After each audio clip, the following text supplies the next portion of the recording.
Now I am going to discuss about an important problem in electrostatics. Electric field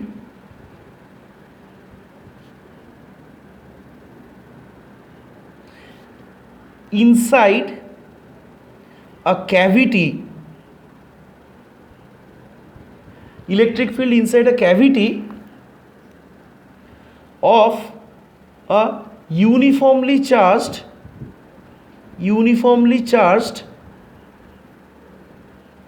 solid solid sphere. Electric field inside a cavity of a uniformly charged solid sphere. Uniformly charged means density is constant. Achha, before starting this, I am going to make revision of a certain quantity. You know that electric field due to uniformly charged solid sphere at any point inside the solid, E is equal to how much? 1 by 4 pi epsilon naught Q by capital R cube into small r. I hope you remember this formula using Gauss theorem. R is the radius of the sphere. Now change this Q in terms of, write this Q in terms of density. So 1 by 4 pi epsilon naught R by R cube, write this, and this Q will be how much? Rho into 4/3 pi R cube. Now R cube gets cancelled out. So E comes out to be rho R by 3 epsilon naught. Now we know the direction of electric field is along R cap. So just put a vector sign on E vector and R vector. This indicates that the direction of electric field will be along R vector. Now suppose this is a uniformly charged solid sphere and there is a cavity. Distance between the two center is R1. Radius of this sphere is R3. We need to find electric field at point P inside the cavity, which is at a distance R2 from the center of the cavity. Look, here I have written the problem. Find electric field inside the cavity at a point P, which is at a distance R2 from the center of the cavity.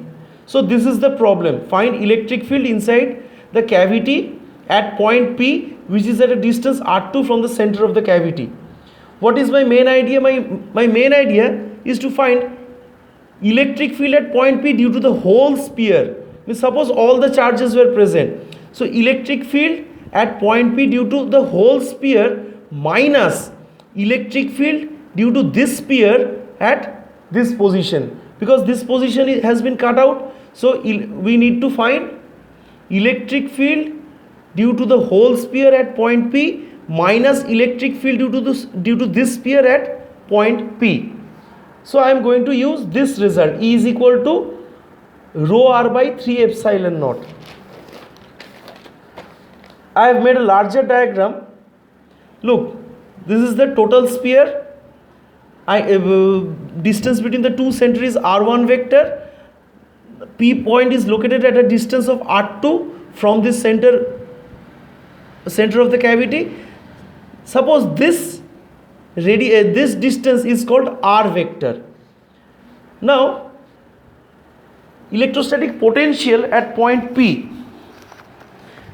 Now electric field due to this whole sphere, due to this total sphere at point P is rho R vector by 3 epsilon naught, because due to the whole sphere, direction of the electric field will be along R vector.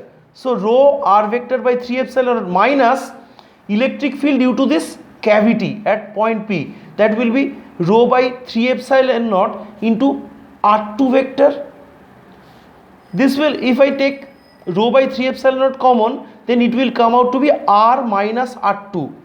R vector minus R2 vector. Now from this triangle law, R1 vector plus R2 vector equal to R vector. Here I have written R1 vector plus R2 vector equal to R vector, or R1 vector equal to R vector minus R2 vector. Look, R vector minus R2 vector, instead of this I will write R1 vector. So net electric field at point P will be rho by 3 epsilon naught into R1 vector, and this is coming out to be a constant. Constant why? Because this final expression is independent of R2. So the point P can be anywhere. So the final electric field depends only upon R1. R1 means distance between the two center. And also look at the direction. Electric field will be along R1 vector. So here I have drawn the electric field lines using red pen. Look, it will be parallel to the final electric field will be parallel to R1 vector. That means electric field inside the cavity is constant, and the value of this constant is rho by 3 epsilon naught into R1, where R1 is the distance between the two center of the sphere.